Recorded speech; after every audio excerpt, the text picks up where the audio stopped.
তো এফবিএসে অনুষ্ঠিত বণিক বার্তার উদ্যোগে এই নন ফিকশন মেলাতে আসলে আমি প্রচুর আনন্দিত হয়েছি।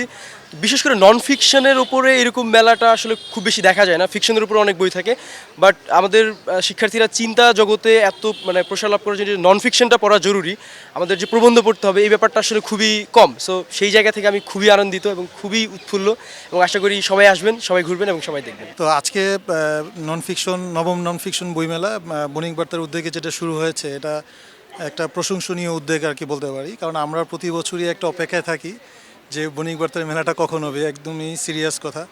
তো এই বছর এটা জানুয়ারিতে আসছে, অন্যান্য বছরে তো ডিসেম্বরের শেষের দিকে হয়ে থাকে আর কি।